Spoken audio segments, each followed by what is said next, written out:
కేసీఆర్ పై CM Revanth చేసిన వ్యాఖ్యలను జాగృతి అధ్యక్షురాలు కవిత ఖండించారు. రేవంత్ మాట తీరు మార్చుకోవాలన్నారు. అసెంబ్లీలో కేసీఆర్ రాకపోతే బీఆర్ఎస్ ను ఎవరూ కాపాడలేరని అన్నారు. జగన్, చంద్రబాబు మన నీటిని దోచుకెళ్లే ప్రయత్నం చేస్తున్నారని విమర్శించారు. రెండేళ్లలో రేవంత్ లక్షల ఎకరాలను ఎండబెట్టారని మండిపడ్డారు. పాలమూరు ప్రాజెక్టులపై రేవంత్ కు చిత్తశుద్ధి లేదన్నారు. తెలంగాణ ప్రజలందరికీ కూడా నూతన సంవత్సర శుభాకాంక్షలు తెలియజేస్తా ఉన్నాను. ఈ సంవత్సరం అంతా కూడా తెలంగాణ ప్రజలందరి జీవితాల్లో మంచిగా జరగాలని చెప్పి మీరు కోరుకున్న పనులని నెరవేరాలని చెప్పి మనస్ఫూర్తిగా ఒక ఆడబిడ్డగా కోరుకుంటా ఉన్నాను.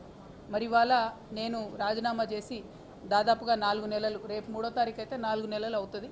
కానీ ఇంతవరకు గౌరవ కౌన్సిల్ చైర్పర్సన్ గారు నా రాజీనామాను ఆమోదించలేదు. అందుకనే ప్రత్యేకించి ఇవాళ వారిని వచ్చి కలిసి మరి నా రాజీనామాను ఆమోదించే ముందు నాకు ఒక్కసారి కౌన్సిల్లో మాట్లాడే అవకాశం ఇవ్వాలని చెప్పి వారిని రిక్వెస్ట్ చేయడం జరిగింది. మరి మోస్ట్ ప్రాబబ్లీ 5వ తారీఖు అవకాశం ఇస్తామని చెప్పి వారు చెప్పడం జరిగింది. నా రాజీనామాకు కారణాలు ఏంటో కూడా సవివరంగా వివరించి on the floor of the house నేను మళ్ళొకసారి నా రాజీనామాను యాక్సెప్ట్ చేయమని అడగబోతా ఉన్నాను. సో ఈ విషయాన్ని తెలంగాణ ప్రజలందరికీ తెలియజేస్తూ ఉన్నాను. 10 సంవత్సరాలు బీఆర్ఎస్ ఈ ప్రాజెక్ట్ని సాగదీసిందని చెప్పి నిన్న గౌరవ ముఖ్యమంత్రి గారు ఏవైతే విమర్శలు చేసినారో అవి మాత్రం నేను తీవ్రంగా ఖండిస్తూ ఉన్నాను. ఎందుకంటే ఒక ఉద్యమ నాయకుడిని పట్టుకొని టెర్రరిస్ట్ కసబ్తో కంపేర్ చేస్తూ ఒకసారి ఉరేయాలి, రాళ్లతో కొట్టాలి అనేటటువంటి మాటలు ఏవైతే మాట్లాడినరో అది ముఖ్యమంత్రి పదవిలో ఉన్నటువంటి వ్యక్తులు మాట్లాడే మాటల్లాగా లేవు.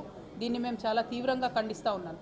మరి ప్రత్యేకించి నేను కేసీఆర్ గారి బిడ్డగా రేవంత్ రెడ్డి గారు అట్లాంటి మాటలు మాట్లాడుతూ ఉంటే నా రక్తం మరిగిపోతూ ఉన్నది. ఎందుకోసం అంటే చేసినటువంటి ఉద్యమం, చేసినటువంటి త్యాగం, వచ్చినటువంటి రాష్ట్రం డెఫినెట్గా కేసీఆర్ గారి ఉద్యమ ఫలితమే. మరి ఇవాళ అదే రాష్ట్రానికి ముఖ్యమంత్రి అయినటువంటి వ్యక్తి కేసీఆర్ గారి చిత్తశుద్ధిని శంకిస్తూ ఉంటే నేను రిక్వెస్ట్ చేస్తూ ఉన్నాను, కేసీఆర్ గారే డైరెక్ట్గా హౌస్కి వచ్చి మరి ఇటువంటి ఆరోపణలు చేసేటటువంటి వాళ్ళ నోర్లన్నీ మూతపడేలాగా చేయాలి.